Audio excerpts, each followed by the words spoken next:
இதுவரை என்னை நீர் நடத்தியதற்கு நான் எம்மாத்திரம், என் வாழ்க்கை எம்மாத்திரம். இதுவரை என்னை நீர் சுமந்ததற்கு நான் எம்மாத்திரம், என் குடும்பம்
பிதாவாகிய தேவனாலும் கர்த்தராகிய இயேசு கிறிஸ்துவினாலும் கிருபையும் சமாதானமும் உண்டாயிருப்பதாக. ஆமென். ஒரு மனிதனை வெற்றியுள்ள மனிதனாக மாற்றுவது அவனுக்குள் இருக்கிறதான ஆக்கப்பூர்வமான சிந்தனைகள். ஒருவேளை அவனுடைய வெற்றிக்கு அனுகூலமான சூழ்நிலைகள் அவனை சுற்றிலும் இல்லாமல் இருக்கலாம். அவன் முன்னேறி செல்வதற்கு பலவிதமான தடைகள் அவனை சுற்றிலும் காணப்படலாம். ஆனால் அவனுக்குள் இருக்கிறதான பாசிட்டிவ் தாட்ஸ், நேர்மறையான சிந்தனைகள் அவனை உந்தி தள்ளி கொண்டே இயக்கி கொண்டே இருக்கும். தடைகள் நிமித்தமாக ஒருவேளை தடுமாற்றங்கள் இருக்கலாம், தாமதங்கள் இருக்கலாம். வேகமாக முன்னேறாவிட்டாலும் படிப்படியாக வெற்றியின் இலக்கை அந்த மனிதன் அடைந்து விடுவான். அந்த மனிதன் வெற்றியுள்ள பாத்திரமாய் மாறுவதற்கு அவனுக்குள் இருக்கிற சிந்தனை முக்கியமான ஒரு இடத்தை பெறுகிறது. அன்பானவர்களே, இந்த காலவெளியிலே உங்களுடைய சிந்தனைகளை கொஞ்சம் ஆராய்ந்து பார்க்கவும் தட்டி கொடுக்கவும் இந்த செய்தியை நான் உங்கள் மத்தியில் வைக்கிறேன். ஆண்டவர் நம்முடைய இருதயங்களை ஆராய்ந்து பார்க்கிறவர், நம்முடைய உள்ளிந்திரியங்களை சோதித்து அறிகிறவர், நம்முடைய எண்ணங்களை தூக்கி நிலைநிறுத்த நம்மை உயர்த்த விரும்புகிறார். எத்தனை பேர் ஆமென் சொல்லுகிறீர்கள்? ஆதலால் உங்களுடைய சிந்தனைகள் இந்த செய்தியின் பக்கமாக இருக்க மிக அன்போடு கூட கேட்கிறேன். ஒரு சிந்தனையாளன் சொல்லுகிறான், நமது மனம் என்பது ஒரு பாராசூட்டை போன்றது.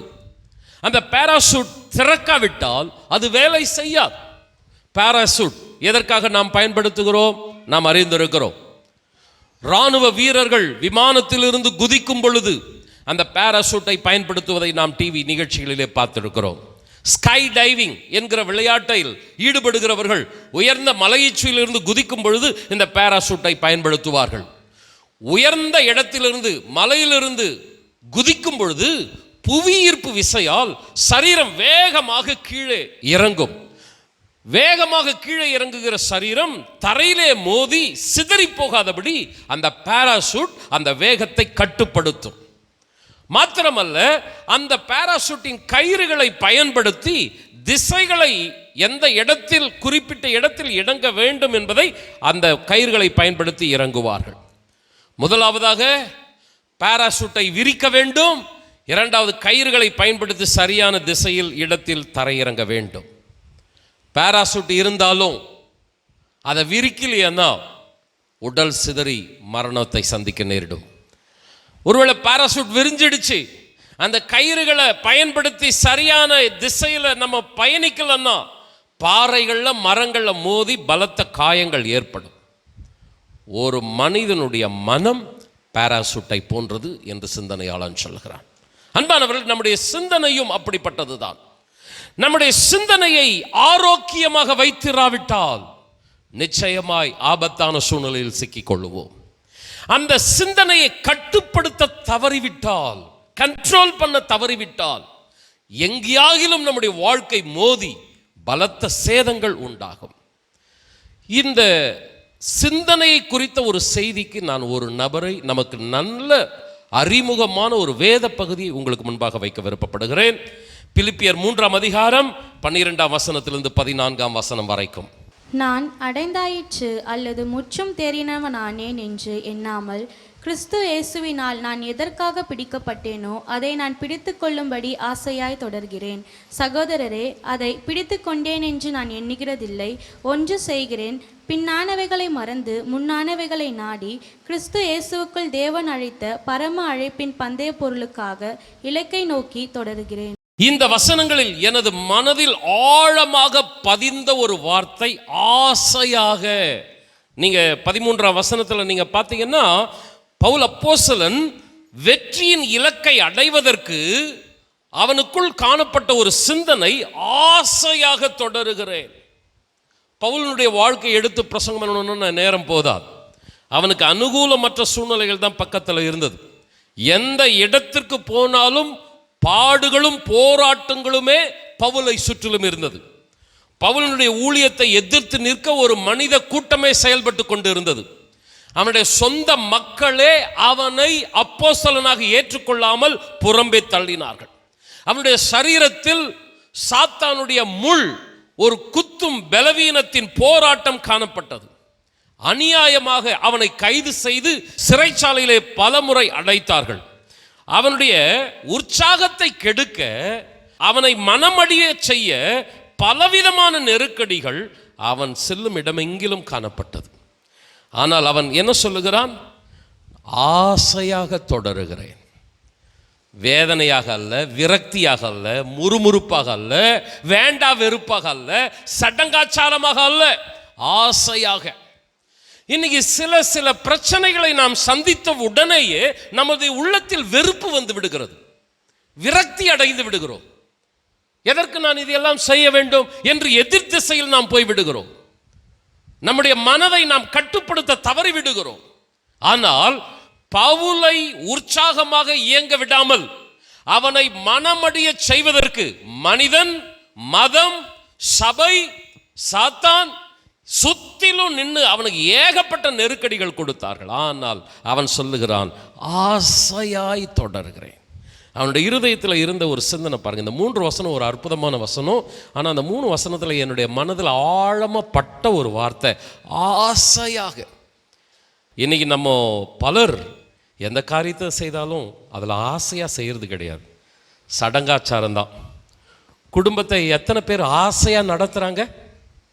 கணவன் மனைவி உறவில் அது ஒரு மகிழ்ச்சியான இடம் இல்லை, பரலோகத்திற்கு ஒத்த இடம் இல்லை. ஃபேமிலி ஆசையாக எத்தனை பேர் அந்த ஃபேமிலியை ரன் பண்ணுறாங்க?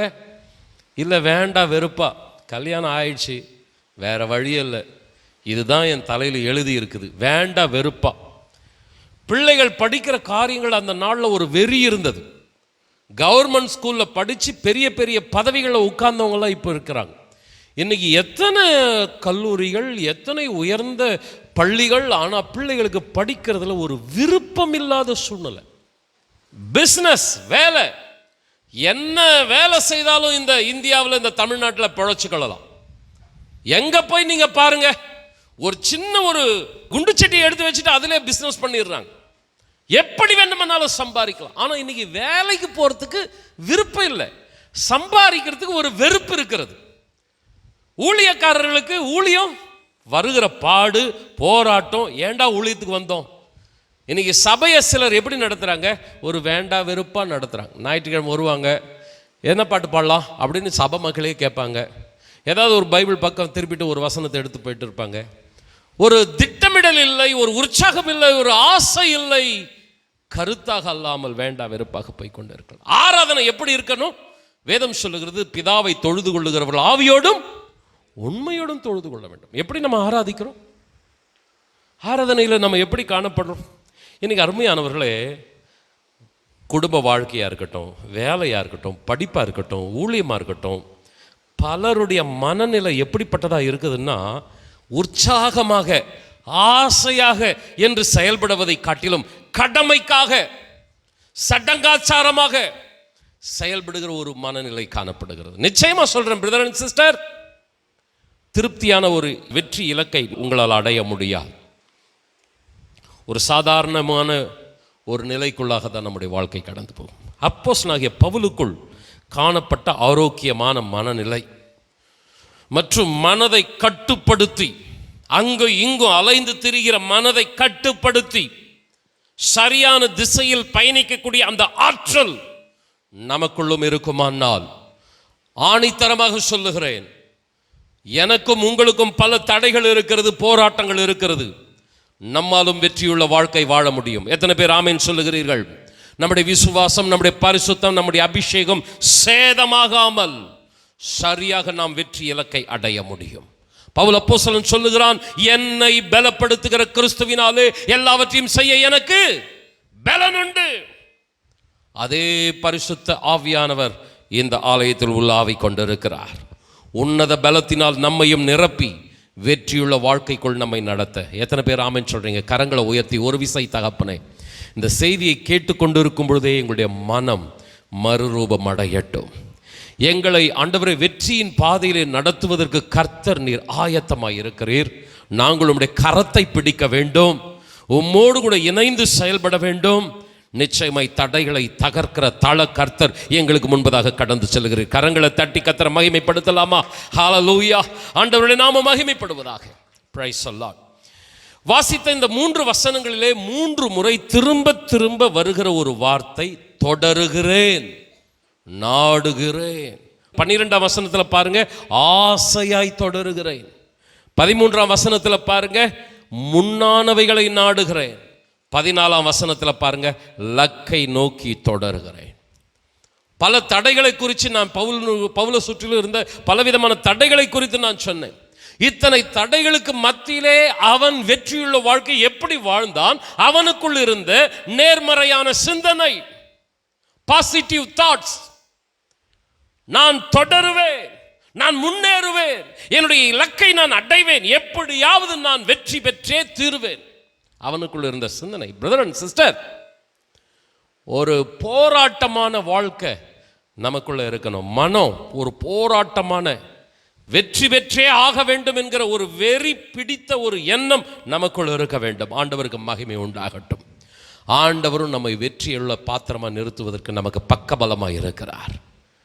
சத்ருவோ உலகமோ பாதாளமோ எதிர்த்து வந்தாலும் கர்த்தர் நமக்கு அனுகூலமாக இருந்தால் எல்லாமே ஒன்றுமில்லாமற் போகும். எத்தனை பேர் ஆமென் சொல்லுகிறீர்கள்? கொஞ்சம் சத்தமா ஆமென் சொல்லுங்களேன். பவுலுக்குள் இருந்த ஒரு சிந்தனை, பவுலே, இன்னும் நீ வெற்றி அடையவில்லை, இதுவரை நீ ஓடியது பாதி தூரம்தான், இன்னும் நீ ஓட வேண்டிய வெற்றி இலக்கு உண்டு, அடைந்தாயிற்று என்று நினைக்காதே, ஓடினது போதும் என்று நீ நின்று விடாதே, இன்னும் நீ தேறினவனாக மாற வேண்டும். தேவன் உனக்காக வைத்திருக்கிறதான பரிசை நீ இழந்து போகாமல் சுதந்திரிக்க வேண்டும். தொடர்ந்து ஓடு, முன்னேறி செல். இதுதான் பவுலுக்குள் இருந்த ஒரு சிந்தனை. அன்பானவர்களே, ஒரு கிணற்றில் இருக்கிற தண்ணீர், அந்த தண்ணீரை நாம் எடுத்துக்கொண்டே இருப்போமானால் ஊற்று கால்வாய்கள் அந்த கிணற்றுக்கு புது தண்ணீரை கொடுத்து கொண்டே இருக்கும். அப்பொழுது அந்த கிணறு பயன்பாட்டிற்கு ஏதுவானதாக, ஆரோக்கியமானதாக இருக்கும். அந்த கிணற்றிலிருந்து தண்ணீர் எடுக்கப்படாவிட்டால், அந்த கிணற்றிலேயே தண்ணீர் நீண்ட நாட்களாக இருக்குமானால், தேங்கி இருக்குமானால், சீக்கிரம் அந்த கிணறு நாற்றம் அடித்து பயன்பாட்டிற்கு உதவாமற் போகும். நம்முடைய கிச்சனில் இருக்கிற நைஃப், கத்தி எடுத்துங்களேன், காய்கறி வெட்டுகிற கத்தியை எடுத்துக்கொள்ளுங்கள், அல்லது போர் வீரனுடைய பட்டய உரையில் இருக்கிற பட்டையை எடுத்துக்கொள்ளுங்கள். கிச்சனில் இருக்கிற ஒரு கத்தியாக இருக்கட்டும், போர் வீரன் கையில் இருக்கிற பட்டயமாக இருக்கட்டும், பயன்படுத்த அது பளபளப்பாக இருக்கும், ஷார்ப்பாக இருக்கும். நீங்கள் அந்த கத்தியை பயன்படுத்தாமல் எங்கேயாவது ஒரு இடத்துல வச்சுட்டு சில மாதங்கள், சில வருடங்கள் கழித்து எடுத்து பாருங்க, அது துருப்பிடித்து பயன்படுத்துவதற்கு உதவாத ஒரு நிலையில் இருக்கும். நம்முடைய மனமும் அப்படிப்பட்டது தான். நம்முடைய மனதை ஆக்டிவாக வச்சுட்டே இருக்கணும். நம்முடைய மனம் தேங்கி போன ஒரு கிணற்று தண்ணீர் மாதிரி இருக்கக்கூடாது. ஆனால் தட்டி கொடுத்து கொண்டே இருக்க வேண்டும், உயிர்ப்பித்து கொண்டே இருக்க வேண்டும், பட்டை தீட்டிக் கொண்டே இருக்க வேண்டும். நிச்சயமாகவே நம்மாலை சாதிக்க முடியும் என்கிற ஒரு எண்ணத்தை நமக்குள் உயிர்ப்பித்து கொண்டே இருக்கும்போது நிச்சயமாய் நம்மாலை சாதிக்கக்கூடியவர்களாய் நாம் மாறிவிடுவோம்.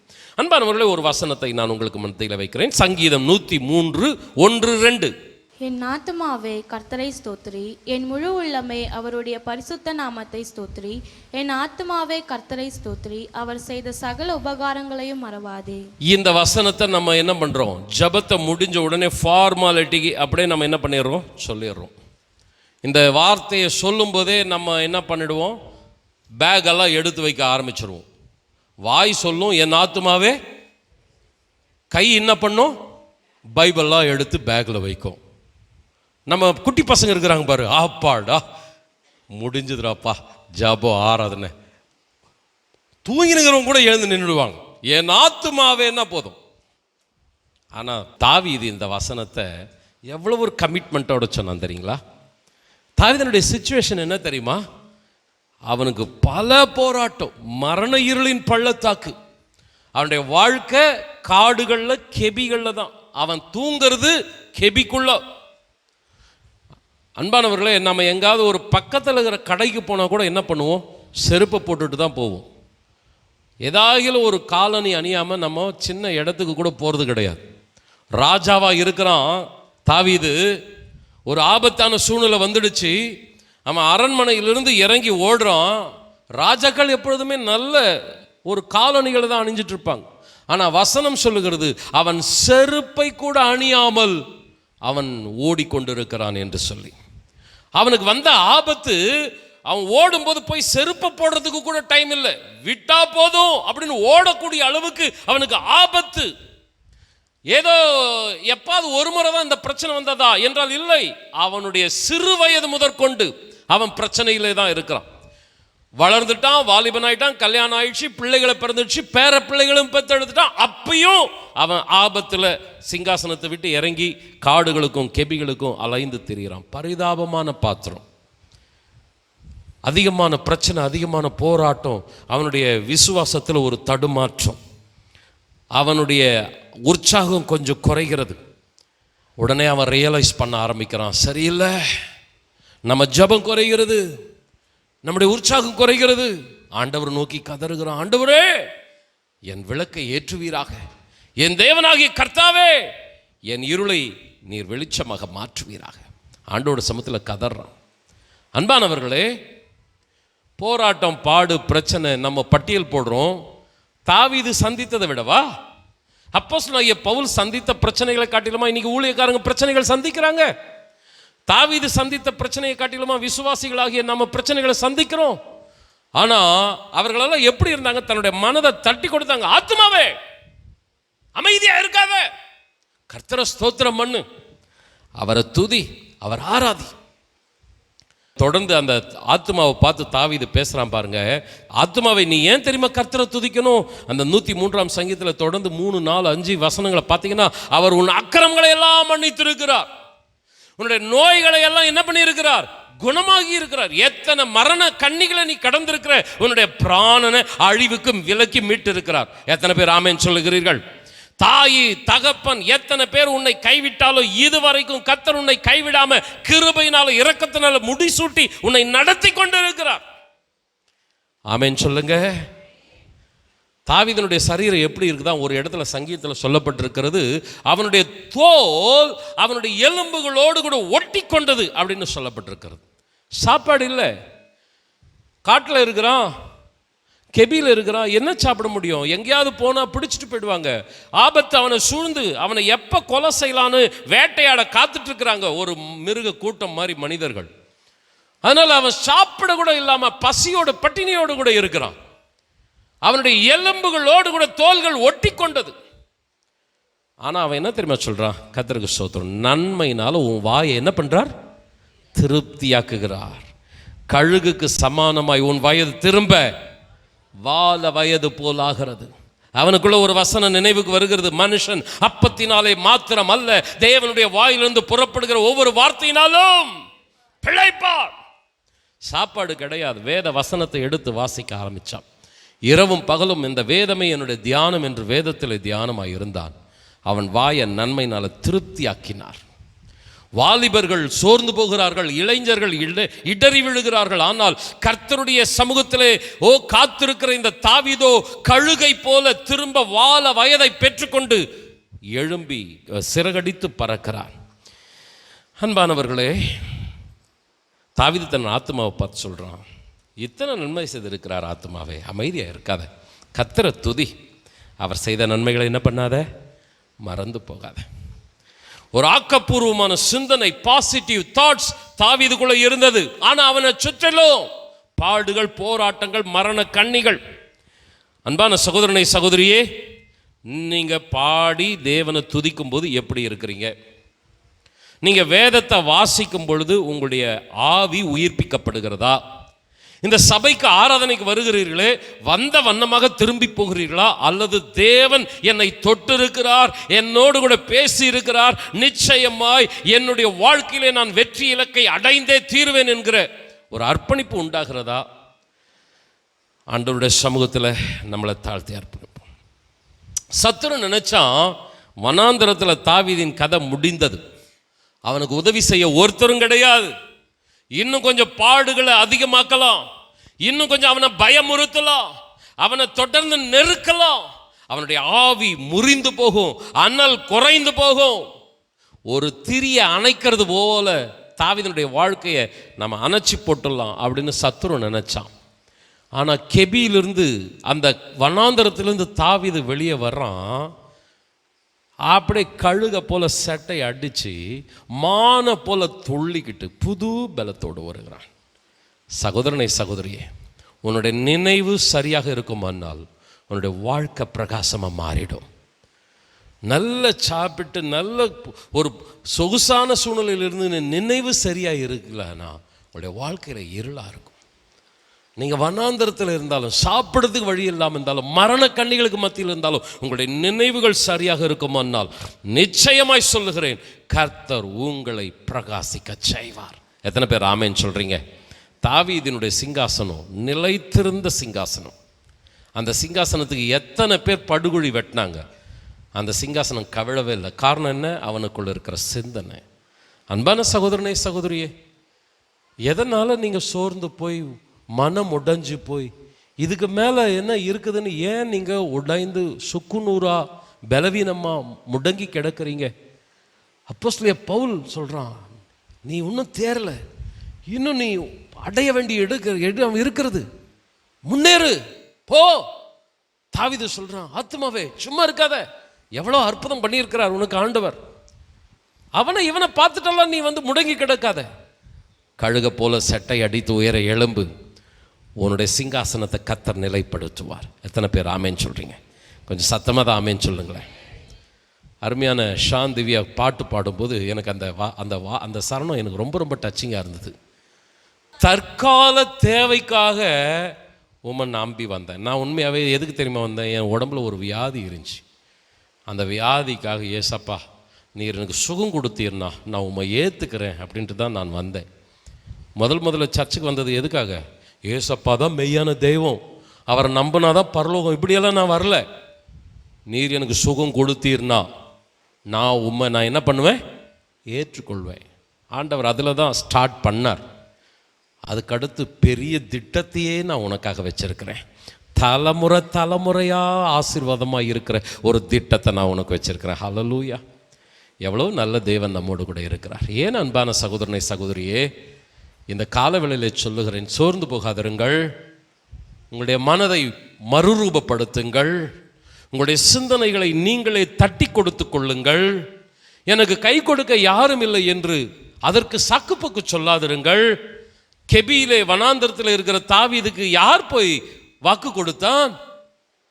அவனே தன்னை பார்த்து பேசிக்கொள்கிறான், ஆத்துமாவே கலங்காதே, தியங்காதே, உன் முகத்துக்கு ரட்சிப்பா இருக்கிறவரை துதி. எத்தனை பேர் ஆமேன்னு சொல்றீங்க? கொஞ்சம் ரெண்டு கரங்களை உயர்த்தி, தகப்பனே, நாங்கள் பல விதங்களில் சோர்ந்து போயிருக்கிறோம், மனம் உடைஞ்சு இருக்கிறோம். ஆண்டவரே, மனிதரால் ஏற்பட்டு இருக்கிற காயங்கள், சத்துருவால் ஏற்பட்டு இருக்கிற போராட்டங்கள், ஆண்டவரே எங்களுடைய சொந்த ஆண்டவரே குடும்பத்தில் காணப்படுகிற எதிரடையான அல்லது கலங்க செய்கிறதான சூழ்நிலைகள், எங்களுடைய சரீரத்தில் காணப்படுகிற பலவீனங்கள், வியாதிகள், பல விதத்தில். ஆனால் இந்த கால வேளையில் நாங்கள் ஆண்டவரே உம்மை உயர்த்துகிறோம். என் ஆத்துமாவே கர்த்தரை ஸ்தோத்திரம் பண்ணு. இது வரைக்கும் அவர் உனக்கு எத்தனையோ நன்மைகளை செய்திருக்கிறார். இந்த நன்மைகளை மறந்து போகாதே, இனியும் உன்னை நடத்துவார். சத்தமா ஆமென் சொல்லுங்களேன். 1 ராஜாக்கள் 19 அதிகாரம் 4 அவன் வனாந்தரத்தில் ஒரு நாள் பிரயாணம் போய் ஒரு சூரை செடியின் கீழ் உட்கார்ந்து, நான் சாக வேண்டும் என்று கோரி, போதும் கர்த்தாவே, என் ஆத்துமாவை எடுத்துக்கொள்ளும், நான் என் பிதாக்களை பார்க்கிலும் நல்லவன் அல்ல என்று சொல்லி. ஊழியத்தில் காணப்பட்ட கடினமான போராட்டம் மாபெரும் தேவ மனிதனையே, எலியாவையே சோர்வடைய வைத்தது. பலிபீடத்தை கட்டி, பலி செலுத்தி, தேசத்தை பரிசுத்தப்படுத்தி, ஒரு மாபெரும் எழுப்புதலை தேசத்திலும் திருச்சபையிலும் எதிர்பார்த்து காத்திருந்தான் எலியா என்கிற தேவ மனிதன். ஆனால் எந்த ஒரு மாற்றமும் ஏற்படவில்லை. அவன் செய்த பிரசங்கம் வீணாய் போனது. அவன் செலுத்தின பலி தேசத்தில் மாற்றத்தை, விக்கிரக ஆராதனையை ஒழிக்கவில்லை. அநியாயமான ஆட்சி அதிகாரம் தொடர்ந்து கொண்டே இருந்தது. அவர்களுடைய ஆணவம், அவர்களுடைய அநியாயம் ஜெயித்து கொண்டே இருந்தது. எலியா தவறான சிந்தனைக்குள் போய்விட்டான். என் பிதாக்களைப் போல என்னாலே தேசத்தில் மாற்றத்தை ஏற்படுத்த முடியவில்லை. அவர்களுக்குள் இருந்த அபிஷேகம், அவர்களுக்குள் இருந்த வல்லமை எனக்குள் இல்லை. ஆண்டவரே, என்னால் எந்த மாற்றத்தையும் ஏற்படுத்த முடியவில்லை. ஆதலால் நான் செய்த ஊழியம் போதும், இனிமேல் இந்த பூமியில் இருக்க விருப்பம் இல்லை, என்னை எடுத்துக்கொள்ளும். மாபெரும் தேவ மனிதனாகிய எலியா எதிரடையான சிந்தனைகள், நெகட்டிவ் தாட்ஸ், அவன் சூரை செடியின் கீழாக போய் முடங்கி போய்விட்டான். பவுலுக்குள் இருந்த சிந்தனை என்ன? ஆக்கப்பூர்வமான சிந்தனை, எப்படியாவது வெற்றி பெற்று விட வேண்டும். எனக்குரிய அந்த பரிசு பொருளை நான் அடைந்தே தீர வேண்டும். அந்த வைராக்கியம் பவுலுக்குள்ள இருந்தது போல, தாவீதுக்குள்ள இருந்தது போல இந்த எலியாவுக்குள்ள இருந்திருக்கணும். எதிர்நீச்சல் போட்டிருக்கணும். ஆனா வெள்ளம் போல வருகிற சத்துருவின் அந்த அலையில செத்த மீனை போல அடிச்சுட்டு போகப்பட்டான் இந்த எலியா. அன்பானவர்களே, நம்ம கூட எத்தனை முறை நம்ம இப்படி தவறான சிந்தனைகளை முடங்கி கிடக்கிறோம். எதை செய்தாலும் உற்சாகமாக செய்ய வேண்டிய நாமோ அப்படி செய்கிறோமா? தாவீது சொல்றான், கர்த்தருடைய ஆலயத்துக்கு போவோம் வாருங்கள் என்று சொன்ன உடனே அவன் எப்படிப்பட்டவனாக இருந்தானாம்?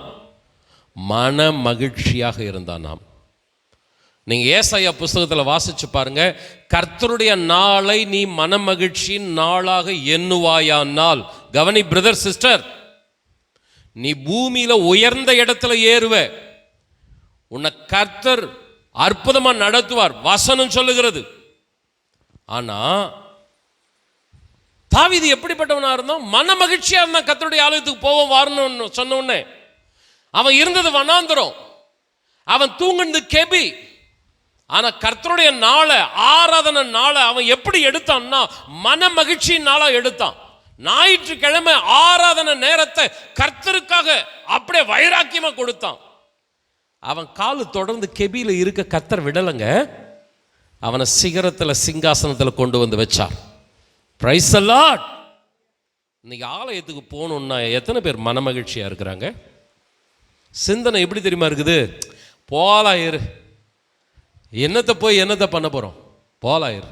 இப்போ தான் ஒரு பாட்டு 2 பாட்டு போயிட்டுருக்குறோம், போகலாம், மெதுவாக போகலாம். மன மகிழ்ச்சியே இல்லைங்க. கர்த்தருக்கு ஸ்தோத்திரம். எதை செய்தாலும் அதை மனுஷனுக்காக செய்யாமல் பிதா குமாரனில் மகிமைப்படும்படி கர்த்தருக்காக செய்யுங்கன்னு வசனம் சொல்லுகிறது. நம்முடைய மனசு எப்பவுமே அவங்க பார்க்குவாங்களா, இவங்க பாராட்டுவாங்களா, இப்படி மனுஷனை மையப்படுத்தியே நம்ம செயல்பட்டுருக்கோம். பிரதர் அண்ட் சிஸ்டர், நம்முடைய சிந்தனையை கொஞ்சம் நம்ம சரிப்படுத்தணும். ஏலியா கிட்ட கர்த்தர் வருகிறார். அவனுடைய மன சோர்வை அப்படியே ஆண்டவர் விட்டு விடலை. போதும் ஆண்டவரே, என்னை எடுத்துக்கொள்ளும், நான் எனக்கு அந்த வல்லமை இல்லை, எனக்கு அந்த அபிஷேகம் இல்லை, பிதாக்கள் ஏற்படுத்தின அந்த தாக்கம் ஊழியத்தில் கொண்டு வந்த எழுப்புதல் என்னால் செய்ய முடியல, என்னை விட்டுரும் அப்படின்னு முறுமுறுத்து கொண்டிருந்த சோர்ந்து போயிருந்த ஏலியாவை கர்த்தர் தட்டி கொடுத்தார். அவன் பக்கத்தில் அப்பத்தையும் தண்ணீரையும் வைத்து, எழு போஜனம் பண்ணு. எழுந்தான் போஜனம் பண்ணால் மறுபடியும் படுத்துக்கிட்டான். மறுபடியும் அப்பத்தையும் தண்ணீர் வைக்கிறார். எழு, உன்னுடைய டார்கெட் வேற, நீ போக வேண்டிய தூரம் வெகு தூரம். எழுறான், போஜனம் பண்ணுறான், நடக்க ஆரம்பிக்கிறான். Praise the Lord. இன்றைக்கும் நம்ம ஆராதனையில் கர்த்தர் உலாவிட்டு இருக்கிறார். ஹல்லேலூயா. நீங்கள் சோர்ந்து போய் இருக்கிறீங்க, எனக்கு அந்த தகுதி இல்லை, எனக்கு அது முடியாது, என்னால் எதையும் செய்ய முடியாது, என்னை விட்டுரும் ஆண்டவர், நான் என்னத்துக்கு உயிரோடு இருக்கணும், எதையாவது ஒன்று பண்ணி என்னை எடுத்துக்கோ ஆண்டவர், இப்படி நீங்கள் சொல்லிட்டு இருக்கிறீங்க. ஆனால் கர்த்தர் சொல்கிறார், நீ போக வேண்டிய தூரம் வெகு தூரம். எலியாவுக்கு அப்பத்தை தண்ணீரை கொடுத்த தேவன் இன்னைக்கு வார்த்தையை கொடுக்கிறார், அபிஷேகத்தை கொடுக்கிறார், உன்னை தட்டி கொடுக்கிறார். நீ வெற்றி இலக்கை அடைய வேண்டும் என்று உன்னை உற்சாகப்படுத்துகிறார். எத்தனை பேர் ஆமென் சொல்றீங்க? சூற செடி கீழே முடங்கி கிடந்த எலியா இப்ப சிங்கம் போல ஆரவார நடைய நடக்கிறான். ஆண்டவருடைய நாமத்தினால சொல்றேன், இன்னைக்கு சில குடும்பங்களில் பார்க்கிற அந்த உடைந்து போன சூழ்நிலை ஒரு நாள் வெற்றியின் ஆரவாரமாக, கம்பீரமான சாட்சிகளாக சபைக்குள்ள மாத்திரமல்ல உங்கள் தெருக்களில் இருப்பீர்கள். எந்த இடத்தில் நீங்கள் தலை குனிந்து நடந்தீர்களோ அந்த இடத்திலேயே நீங்கள் தலை நிமிர்ந்து நடப்பீர்கள். கர்த்தர் நிச்சயமாய் உங்களை ஆசீர்வதிப்பார். ஆமென். அன்பானவர்களே, பவுல் அப்போஸ்தலனுடைய மனதில் காணப்பட்ட முக்கியமான சிந்தனை 2வது வசனத்துக்குள்ள கவனத்தை செலுத்துங்க. பின்னானவைகளை மறந்து முன்னானவைகளை நாடுகிறேன். அவனை பலவீனப்படுத்தக்கூடிய சம்பவங்களை, அவனுடைய காயங்களை தன் மனதை விட்டு அகற்றுகிறான். மன மகிழ்ச்சியோடு கூட உற்சாகமாக செயல்படக்கூடிய சிந்தனைகளை தன்னுடைய மனதிலே வலுக்கட்டாயமாக கொண்டு வந்து நிரப்புகிறான். கவனியுங்கள், பின்னானவைகளை அகற்றுகிறேன், முன்னானவைகளை நாடுகிறேன். ஒரு இருதயத்தில் ஒரு சுத்திகரிப்பை பண்றான். அவனுடைய மனசை என்ன பண்றான்? சரிப்படுத்துறான். இந்த எண்ணம்லாம் போ, இந்த என் மனசை விட்டு போ, இந்த மனசுனால என்னுடைய இருதயம் நிரம்பி இருக்கட்டும். பிரதர் சிஸ்டர், நான் சொல்ல உங்களுடைய மனசுக்குள்ள நீங்களே போய் பாருங்களேன். நீங்களே போய் பாருங்க, என்னென்ன சிந்தனையினால உங்களுடைய மனசு ரொம்ப இருக்குதுன்னு பாருங்களேன். கடந்த கால தோல்வி, பகை அல்லது காயம் இதே மனசில் நிரம்பி இருந்தால் நம்மளால் உற்சாகமாக செயல்பட முடியாது. அதெல்லாம் தள்ளு, போ, தூரம் போ. எனக்குன்னு கர்த்தர் வைத்திருக்கிற அந்த இலக்கை நான் அடைய வேண்டும், முன்னானவைகளை நான் நாட வேண்டும். அவனுடைய இருதயத்தில் ஒரு சுத்திகரிப்பு உண்டாகிறது. நம்முடைய சரீரத்தில் சுத்திகரிக்கக்கூடிய அவயவங்கள் சிலதை கர்த்தர் வச்சிருக்கிறார். எல்லா அவயவங்களும் ஏதாவது ஒரு டியூட்டியை பண்ணிட்டு தான் இருக்குது. நம்முடைய ஹார்ட், நம்முடைய இருதயம், கெட்ட ரத்தம் உள்ள போகிறது, நல்ல ரத்தமாக வெளியே உடம்பு முழுவதும் இருக்கிற எல்லா அவயவங்களுக்கும் போகணுன்ட்டு நரம்பு மூலமாக பம்ப் பண்ணி அனுப்பப்படுது. கெட்ட ரத்தத்தை நல்ல ரத்தமாக மாற்றி சுத்திகரிக்குது. கிட்னி நம்முடைய சரீரத்தில் தேவையில்லாத கழிவுகளை என்ன பண்ணுது? வெளியேற்றுகிறது. ஆண்டவர் நம்முடைய உடம்ப ஒரு சுத்திகரிப்பு நிலையம் வச்சிருக்கிறாருங்க. மினரல் வாட்டர் எப்படி உண்டாகுது? எல்லா தண்ணி, அழுக்கு, உப்பு எல்லாமே உள்ள போகிறது. எல்லாத்தையும் பிரித்து மினரல் வாட்டராக கொடுக்குறது, நல்ல தண்ணீராக கொடுக்கறது. நம்முடைய உடம்புல பலவிதமான தேவையில்லாத காரியங்கள் எல்லாம் இருக்கிறது. அதெல்லாம் வெளியேற்றி நம்முடைய சரீரம் இன்னைக்கு ஆரோக்கியமாக இருக்குதுன்னு அதுக்கு காரணம் தேவன் நம்முடைய சரீரத்தில் சுத்திகரிக்கக்கூடிய அவயவங்களை வச்சிருக்கிறார். அது செயல்பட்டு இருக்கிறதுனால தான் நம்ம ஆரோக்கியமாக இருக்கிறோம். ஆமேன்னு சொல்லுங்களேன். கர்த்தருக்கு ஸ்தோத்திரம். நான் பாத்ரூம் போகும்போது, ஆண்டவரே எனக்கு ஆரோக்கியமான ஒரு சுகத்தை கொடுத்துருக்கிறதுக்காக ஸ்தோத்திரம் அப்படின்னு சொல்லுவேன். ஆண்டவருக்கு மகிமை உண்டாகட்டும். ஏன்னா சில வருடங்களுக்கு முன்னதாக என்னுடைய சகோதரர் விபத்துனால பாதிக்கப்பட்டு அவர் என் வீட்டில் கொஞ்ச நாள் இருந்தார். அவர் அந்த இயற்கை உபாதைகளை கழிக்கவே முடியாது. அவருக்கு அது ஒர்க் பண்ணலை, அந்த ஃபங்க்ஷன் ஆகலை, கெட்டதை வெளியேற்றலை. அதனால் உடம்புல அந்த கெட்டதெல்லாம் சேர்ந்து அவருடைய சரீரம் ஒரு மாதிரி ஆயிடுச்சு. அவருடைய சரீரம் அப்படியே நாளுக்கு நாள் மரணத்துக்கு நேராக போயிடுச்சு. காப்பாற்றவே முடியல. சிஎம்சியில் அட்மிட் பண்ணி காப்பாற்ற முடியல. காரணம் என்ன? டாக்டர் சொல்கிறாங்க, சில பார்ட்ஸ் ஒர்க் பண்ணலைங்க, ஒன்றும் பண்ண முடியல எங்களால். இதெல்லாம் வெளியே போகணும், வெளியே போகலை. உங்களுக்கு எனக்கு கர்த்தர் சுகத்தை கொடுத்துருக்கிறார். ஆமென். நம்ம நினைக்கிறதே கிடையாது, போகிறோம், அதை பண்ணிட்டு ஓடினே கிடக்குறோம். ஆனால் கொஞ்ச நேரம் என்னைக்காவது நினைங்க, சோத்திரம் ஆண்டவரே எனக்கு நல்ல ஆரோக்கியத்தை சரீரத்தில் கொடுத்துருக்குது. ஆமென்னு சொல்லுங்களேன். ஹல்லேலூயா. நம்முடைய மனம் அப்படிதாங்க. நம்முடைய மனசுலையும் நிறைய கெட்ட காரியங்கள் இருக்குது. தோல்வி, காயம், கசப்பு, வெறுப்பு, பகை, இதெல்லாம் தூரம் போ. இதெல்லாம் இருக்கக்கூடாது. அகற்றுங்க, சுத்திகரிங்க. சமாதானம், அன்பு, பாசிட்டிவ் தாட்ஸ். ஆண்டவரே நான் இது எப்படியாவது என்னுடைய ஆசீர்வாதங்களை நான் சுதந்திரிச்சே தீரணும். தடை இருக்குது, சூழ்நிலை எனக்கு சாதகமா இல்லை, ஆனா தடைகளை உடைக்கிற கர்த்தர் என்னோடு கூட இருக்கிறீர். எத்தனை பேர் ஆமென் சொல்றீங்க? ஆண்டவரே எனக்கு உதவி செய்யப்பா. ஆண்டவர் உங்களுக்கு வெற்றியை தருவார். எத்தனை பேர் ஆமென் சொல்றீங்க? சங்கீதம் 19:14. என் கண்மலையும் என் மீட்பரும் ஆகிய கர்த்தாவே, என் வாயின் வார்த்தைகளும் என் இருதயத்தின் தியானமும் உமது சமூகத்தில் பிரீத்தியாயிருப்பதாக. சில நேரம் தேவனுக்கு பிரியமில்லாத சிந்தனைகள் நம்முடைய இருதயத்தில் காணப்படும். தாவீது ரியலைஸ் பண்ணுறான், என் இருதயத்தின் தியானம், என்னுடைய வாயிலிருந்து புறப்படுற வார்த்தை உமக்கு பிரியமாக இருக்கணும். சபையில் ஆண்டவரை துதிக்கிற சிலருடைய வாய் வேற சில இடங்களில் போய் கெட்ட கெட்ட வார்த்தைகளை பேசி கொண்டு இருக்கிறது. கெட்ட வார்த்தைகளை பேசி கொண்டு இருக்கிறது. ஒரு முறை ஒரு இந்து சகோதரன் என்னிடத்தில் சொன்ன ஒரு வார்த்தை, உங்கள் சபையில் உட்காந்துட்டு நல்ல கையை தட்டி பாட்டு பாடி அந்நிய பாஷையில் பேசி ஆராதிக்கிறாங்களே, அவங்க வாயிலிருந்து புறப்படுற வார்த்தையை நீங்கள் கேட்கணுமா? நான் கூப்பிட்ற இடத்துக்கு வாங்க, அந்த குழாய் அடிக்கு வாங்க, தண்ணி பிடிக்கிற அந்த குழாய் அடிக்கு வாங்க, உங்கள் விசுவாசியினுடைய வார்த்தையெல்லாம் அங்கே கேட்பீங்க அப்படின்வாங்க. தோத்துறோம். நம்ம எப்படி இருக்கிறோம் தெரியல. சோத்துறோம். வீட்டிலே சிலருடைய வார்த்தை, ஐயோ தெருவுக்கு போவானாங்க. வீட்டில் பேசுகிற வார்த்தையே, பிள்ளைகள்கிட்ட பேசுகிற வார்த்தை, கணவன் மனைவி பேசுகிற வார்த்தை, கெட்ட வார்த்தை. தாவீது சொல்கிறான், என் வாயின் வார்த்தை, என் இருதயத்தின் தியானம், என் சிந்தனை உமக்கு எப்படி இருக்கணும்? பிரியமா. அவன் ரியலைஸ் பண்ணுறான், இல்லைப்பா என் சிந்தனை கொஞ்சம் சரியா இல்லை, நான் பேசுறது கொஞ்சம் சரியில்லை, என்னை சரிப்படுத்தும் ஆண்டவர்.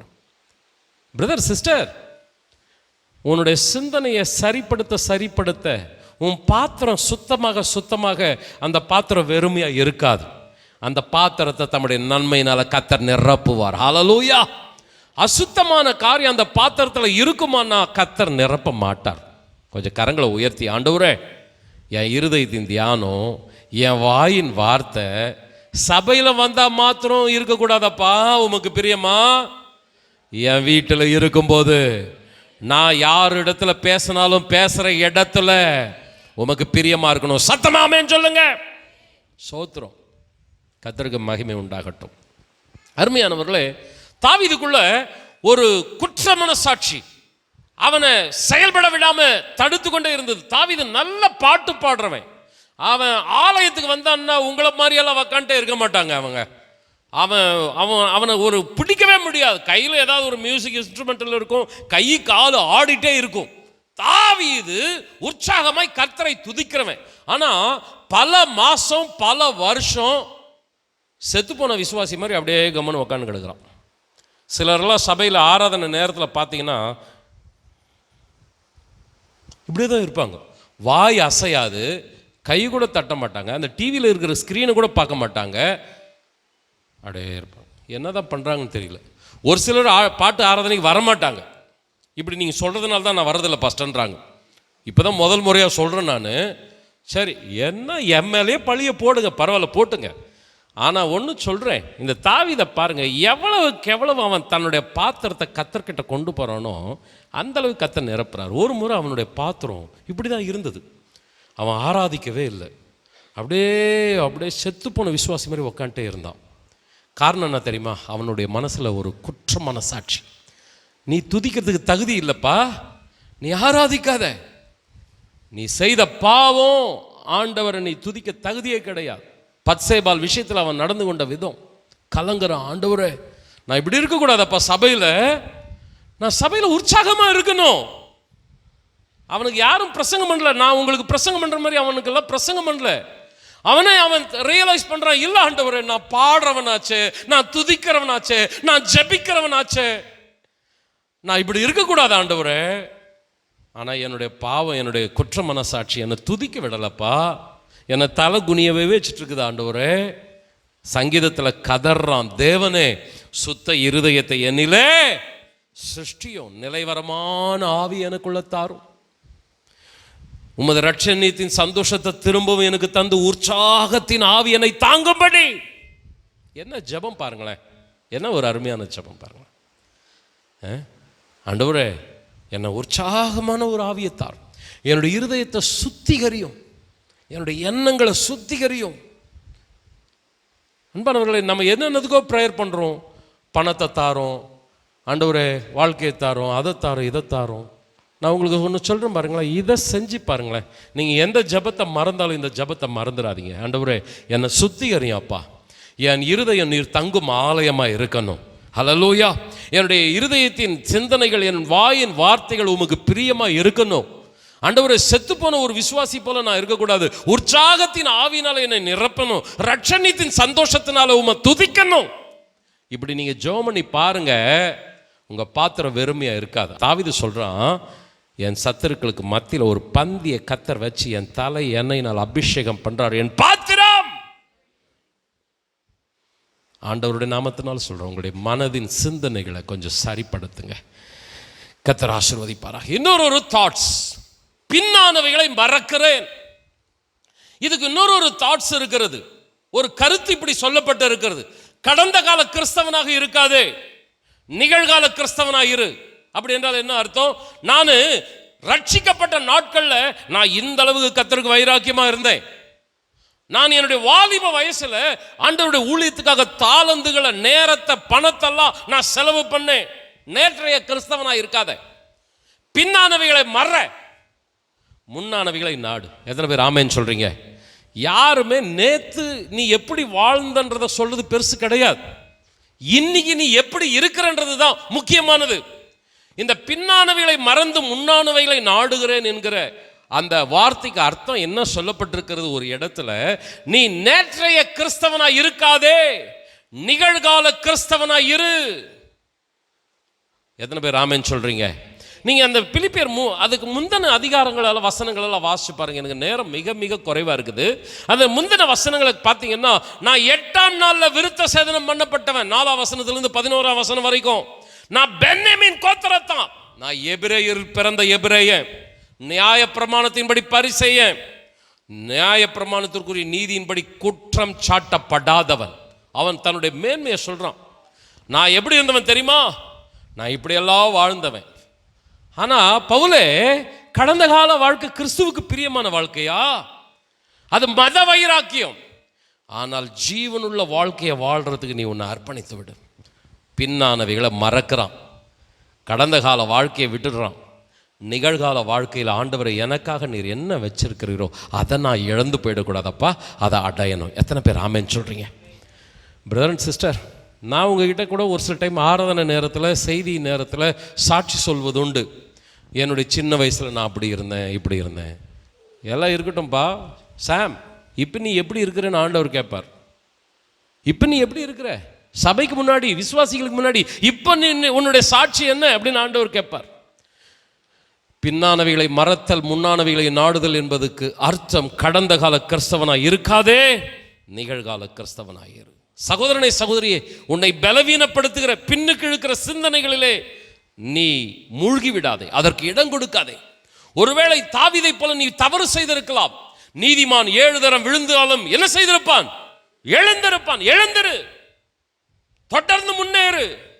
பின்னானவைகளை மறந்து முன்னானவைகளை நாடு.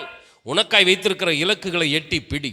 நீ வெற்றி பெறுவதற்காய் அழைக்கப்பட்டவன். எத்தனை பேர் ஆமென் சொல்லுகிறீர்கள்? கர்த்தர் நம்மை ஆசீர்வதிப்பாராக. கடைசி குறிப்பை கொஞ்சம் வேகமாக வச்சு முடிக்கிறேன். பரம அழைப்பின் பந்தய பொருளுக்காக அவனுடைய இலக்கு என்ன? அவனுடைய டார்கெட் என்ன? எனக்கு ஒரு பந்தய பொருள், ஒரு பரிசு எனக்கு காத்து கொண்டு இருக்கிறது. இந்த கிறிஸ்தவ வாழ்க்கையில், இந்த ஓட்டத்தில் எனக்காக தேவன் ஒரு பரிசை ஆயத்தப்படுத்தி வைத்திருக்கிறார். நான் என்னுடைய பந்தய பொருளை பெற்றுக்கொள்ளத்தக்கதாக ஓடுகிறேன். ஆகாயத்தில் சிலம்பம் பண்ணுறது போல வெறுமையான சிலம்பம் பண்ணல, நான் பரிசு பொருளை பெரும்படி ஓடுகிறேன். பவுலுக்குள்ள ஒரு சிந்தனை என்ன தெரியுமா? சிந்தனை, உனக்கு ஒரு பரிசு ரெடியா இருக்கிறது. ஹல்லேலூயா. யார் கொடுக்க போறா? சபை மக்கள் கொடுக்க போதா? ஸ்தாபனம் கொடுக்க போதா? இல்ல இல்ல, உன்னை அழைத்தவர். ஹல்லேலூயா. தாயின் கற்பத்திலே உண்டாக்கினவர், உன்னை அபிஷேகித்தவர், உனக்காக ஒரு பரிசு பொருளை வைத்துக் கொண்டிருக்கிறார். அதை நீ பெற்றுக்கொள்ளும்படி உற்சாகமாய் ஓடு. பிரதர் அண்ட் சிஸ்டர், நான் ஃபைனலாக கொடுக்குற இந்த பாயிண்ட்டையும் கொஞ்சம் மனசில் ஆழமாக பதிங்க. இன்றைக்கி நம்முடைய மனசில் இருக்கிற தாட்ஸில் நம்ம ஏன் பின்னாடி போகிறோம்னா, மனுஷன் பாராட்டலை, மனிதர்கள் அதற்குரிய அங்கீகாரத்தை கொடுக்கல, நம்மளை 4 பேர் பார்க்கணும், நம்ம இல்லைன்னா இந்த சபையில் இதெல்லாம் நடக்கலைன்னு சொல்லணும். அப்படி சொல்லலைன்னா நம்ம செய்ய வேண்டிய கடமையை சோர்ச்சுக்கணும். வேதம் என்ன சொல்லுது? நீ எதை செய்தாலும் யாருக்காக செய்ப்பா? கொலோசியர் 3:23-24 வாசிங்க. நீங்கள் கர்த்தராகிய கிறிஸ்துவை சேவிக்கிறதினாலே சுதந்திரமாகிய பலனை கர்த்தராலே பெறுவீர்கள் என்று அறிந்து, எதை செய்தாலும் அதை மனுஷர்களுக்கென்று செய்யாமல் கர்த்தருக்கென்றே மனப்பூர்வமாய் செய்யுங்கள். மனுஷர்களுக்காக செயல்படாதீங்க. ஏன் இந்த பவுல் இந்த வார்த்தையை ஃபோர்ஸா கற்றுக் கொடுக்கிறார்? அவருக்குள்ள இருந்த சிந்தனை, கர்த்தர் எனக்கு பிரதிபலனை தருவார்னு ஒரு சிந்தனை. அவருக்கு யார் ரோல் மாடலா இருந்தது? ஆண்டவராக இயேசு கிறிஸ்து ரோல் மாடல். இயேசு கிறிஸ்துவானவர் பிதா தனக்கு செய்ய காண்பதையே வைத்து ஓடி முடித்தார். சீஷர்கள் கிறிஸ்துவானவர் கொடுத்த திட்டத்தையே நிறைவேற்றி முடித்தார்கள். சபையை டியூன் பண்றாரு. நீங்களும் மனுஷர்களுக்காக வேலை செய்யாதீங்க, கர்த்தருக்காக வேலை செய்யுங்க. எத்தனை பேர் ஆமென் சொல்றீங்க? நான் கிறிஸ்துவை பின்பற்றுகிறது போல நீங்களும் கிறிஸ்துவை பின்பற்றுங்கள். எதை செய்தாலும் பிரதர் சிஸ்டர், நம்ம எப்படிப்பட்ட ஒரு செயலை செய்கிறவர்களாக இருக்கிறோம்? மனிதர்கள், சபை, உலகம், ஸ்தாபனம், இப்படிப்பட்ட மனதில் சிந்தனையை வைத்துக்கொண்டு நம்முடைய செயல்களை செய்து கொண்டு இருக்கிறோமா?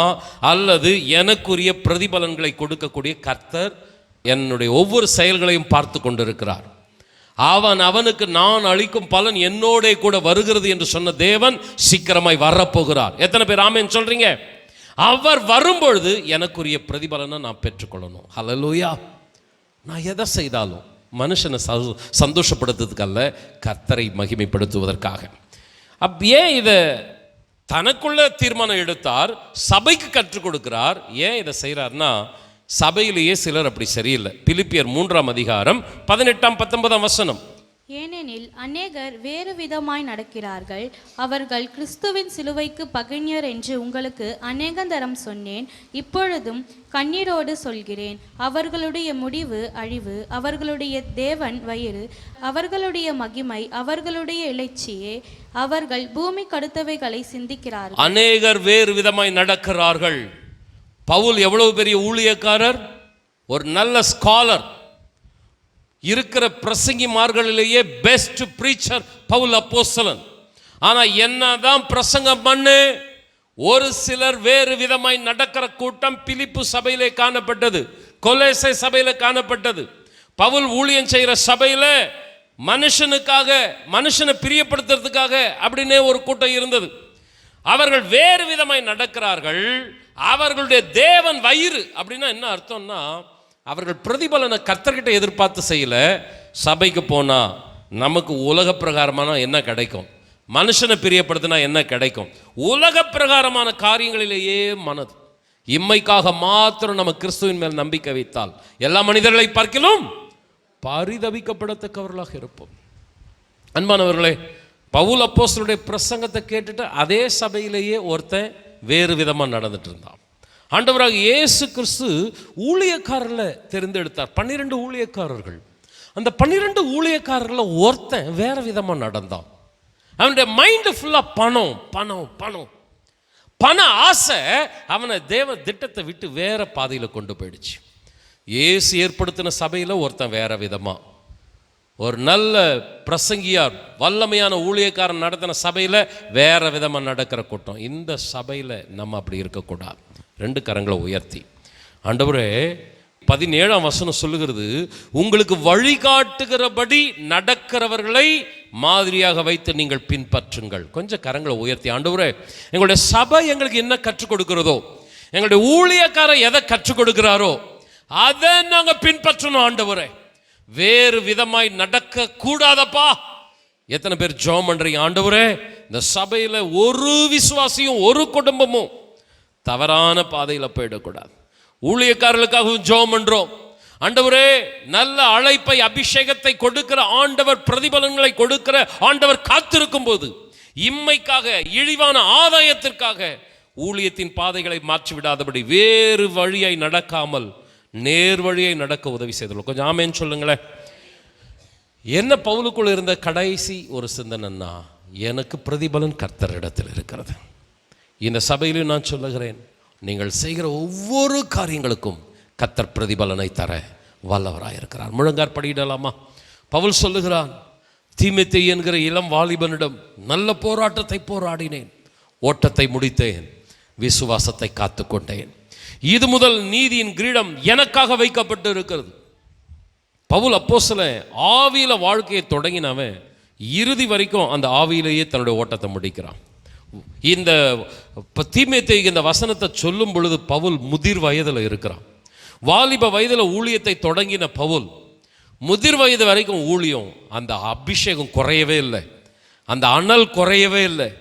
அன்பான சகோதரனை சகோதரியே, சில நேரம் போராட்டங்கள், பாடுகள், தடுமாற்றங்கள் பவுலுடைய வாழ்க்கையில் வந்தது. ஆனால் பின்னானவைகளை மறந்துவிடு. இந்த எண்ணங்களை எல்லாம் உன்னுடைய இருதயத்தை விட்டு எடுத்துவிடு. முன்னானவைகளை நாடு. தன்னுடைய இருதயத்தை சுத்திகரித்து கொண்டான். நான் ஆசையாய் தொடருகிறேன். வேண்டாம் வெறுப்பாக அல்ல, விரக்தியாக அல்ல, கசப்பாக அல்ல, முறுமுறுப்போடு அல்ல, ஆசையாக உற்சாகமாக. கர்த்தர் அதில் தான் பிரியமாக இருக்கிறார். கொஞ்சம் முழங்கார் படியிட்டு, அன்பான சகோதரனை சகோதரியே, இந்த காலவெளியிலே தேவன் நம்மையும் தட்டி கொடுக்கிறார். விசுவாசத்தை துவக்குகிறவரும் முடிக்கிறவருமாகிய இயேசுவை நோக்கி நமக்கு நியமித்திருக்கப்பட்டிருக்கிற ஓட்டத்தில் பொறுமையோடு ஓடக்கடவும் என்று வசனம் சொல்லுகிறது. 2 கரங்களை உயர்த்தி, ஆண்டவரே எங்களுக்கு நியமிக்கப்பட்டிருக்கிற ஓட்டத்தில் நாங்கள் ஓடுவதற்கு எங்களுக்கு உதவி செய்துள்ளோம். ஒரு விசை எங்களுடைய ஆண்டவரே பாதைகள் தவறி இருக்குமானால் நாங்கள் வேறு வேறு ஆண்டவரே பாதைகளிலே நடக்கிறவர்களாக இருப்போமானால், வேறு சிந்தையை உடையவர்களாக இருப்போமானால், எத்தனை பேர் ஜெபம் பண்றீங்க? எங்களை சுத்திகரியும். தாவீது ஜெபம் பண்றது போல என்னுடைய இருதயத்தை சுத்திகரியும் அப்பா, என்னை உற்சாகமான ஆவினால நிரப்பும் ஆண்டவரே. நான் ஆண்டவரே கடமைக்கான, கட்டாயத்துக்கான, சடங்காச்சாரமான ஒரு ஆராதனையா, விசுவாசியா நான் இருக்கக்கூடாது. என்னுடைய ஆராதனை ஆவியோடும் உண்மையோடும் கரங்களை தட்டி ஹல்லேலூயா ஆண்டவரே உம்மை மகிமைப்படுத்துகிறதான செயல்கள் நிறைந்ததா இருக்கணும். சீக்கிரமாய் நீர் வரப்போகிறீர். அவனுக்குரிய பலனை கொடுக்கும்படி வரப்போகிறீர். அந்த பலனை நானும் ஆண்டவர் எனக்குரிய பலனை இழந்து போகாமல் சுதந்திரிக்க எனக்கும் கிருபைகளை தருவீராக. எத்தனை பேர் சொல்றீங்க ஹல்லேலூயா? ஆமென். எத்தனை தான் இடர்கள் வந்தாலும் விசுவாசத்திலே நிலைத்திருப்பே. எனக்கு எத்தனை தான் இடர்கள் வந்தாலும் விசுவாசத்திலே நிலைத்திருப்பே. எனக்காக அப்பா நியமித்த இந்த பாதையிலே நான் ஓடுகிறேன். எனக்காக அப்பா நியமித்த இந்த பாதையிலே நான் ஓடுகிறேன். அல்லேலூயா அல்லேலூயா அல்லேலூயா அல்லேலூயா அல்லேலூயா அல்லேலூயா அல்லேலூயா அல்லேலூயா. பரம அழைப்பின் பந்தய பொருளுக்காய் நான் லக்கை நோக்கி ஓடுகிறேன். பரம அழைப்பின் பந்தய பொருளுக்காய் நான் லக்கை நோக்கி ஓடுகிறேன். ஓடுகிறேன் நான் ஓடுகிறேன். என் இயேசுவுக்காய் நான் ஓடுகிறேன். ஓடுகிறேன் நான் ஓடுகிறேன். என் இயேசுவுக்காய் நான் ஓடுகிறேன். கரங்களை நல்லா தட்டி கர்த்தரை மகிமைப்படுத்தலாமா? ஹல்லேலூயா ஹல்லேலூயா ஹல்லேலூயா. சகோதரர் அகஸ்டின் அவர்கள் முன்னதாக வந்து நம்ம இறுதி ஜெபத்திலே நடத்துவார்கள். நல்ல பிதாவே, உமக்கு ஸ்தோத்திரம் கர்த்தாவே. நன்றி தகப்பனே, உம்மை துதிக்கிறோம் அப்பா. கர்த்தாவே, இந்த மன மகிழ்ச்சி நாளுக்காக உம்மை நன்றி செலுத்துகிறோம் ஆண்டவர் அப்பா. கர்த்தாவே, இந்த 5 மாதங்களாக ஆண்டவரே எங்களை கண்மணி போல பாதுகாத்து வந்தீர். அதற்காக நன்றி தகப்பனே. விசேஷமாக கூட ஆண்டவரே எங்களை ஆராதனை கலந்து கொள்ளும்படியாய் கர்த்தாவே நீ அழைத்து வந்து சிலாகியத்திற்காய், தயவுக்காய், கிருபைக்காய் நன்றி தகப்பனே. ஒரு விஷயம் கூட தகப்பனே, உம்முடைய தாசனை கொண்டு எங்களோடு நீங்கள் பேசின வார்த்தைகளுக்காய் நன்றி தகப்பனே. அப்பா ஸ்தோத்திரம் கர்த்தாவே. கர்த்தாவே, தாவீதை கொண்டு பேசினீங்க ஆண்டவரே, உமக்கு ஸ்தோத்திரம் ஆண்டவரே. அப்பா ஸ்தோத்திரம் ஸ்தோத்திரம் கர்த்தாவே. எலியா கூட ஆண்டவரே, அவன் எவ்வளோ பெரிய வல்லமை இருந்தாலும் கூட ஆண்டவரே சில காரியத்தினால ஆண்டவர் அப்பா அவன் பின்மாற்றத்தில் போயிருந்தான் தகப்பனே.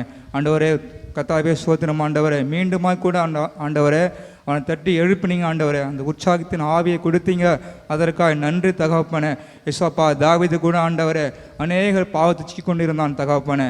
ஆண்டவரே ஸ்தோத்திரம் கர்த்தாவே. தாவீதனுடைய பாவத்தை மன்னித்திரு ஆண்டவரே. இந்த தினத்தில் கூட ஆண்டவரே நாங்கள் கூட ஆண்டவர் அநேக பாவத்தை நிறைந்திருப்போமானால் ஆண்டவரே கர்த்தாவே எங்களையும் ஒரு விஷயம் கூட இந்த நேரத்தில் ஆண்டவரை எங்களை சுத்திகரிப்பீராக. ஆண்டவருடைய ஆவி ஆண்டவரை எங்களை பரிசுத்தப்படுத்தும்படியாய் செபிக்கிறேன் தாவே. விசேஷமாக ஆண்டவரை உங்களுடைய யூசுப்பின் ரத்தத்தினால் ஆண்டவரை இந்த நேரத்தில் எங்களை சுத்திகரிப்பீராக ஆண்டவரை. வந்த யாவரும் கர்த்தாவே ஒரு சமாதானத்தோடு ஆண்டவரை பெற்று ஆண்டவரை போகும்படியாக கூட செபிக்கிற ஆண்டவரை எங்களை கர்த்தர் பலப்படுத்துங்க, ஆசீர்வதிங்க ஆண்டவரை. இயேசு கிறிஸ்துவின் செபிக்கிறேன் நல்ல பிதாவே. என் ஆத்துமாவே கர்த்தரை ஸ்தோத்திரி, என் முழு உள்ளமை பரிசுத்த நாமத்தை ஸ்தோத்திரி. என் ஆத்துமாவே கர்த்தரை ஸ்தோத்திரி. கர்த்தர் செய்த சகல உபகாரங்களையும் மறவாதே. ஆமென். நம்முடைய கர்த்தராகிய இயேசு கிறிஸ்துவின் கிருபையும் பிதாவாகிய தேவனது அன்பும் பரிசுத்த ஆவியானவருடைய ஆசீர்வாதமான வழி நடத்துதலும் நம் அனைவரோடு கூட என்றென்றும் தங்கியிருப்பதாக. ஆமென். Praise the Lord. கர்த்தர் உங்களை ஆசீர்வதிப்பாராக.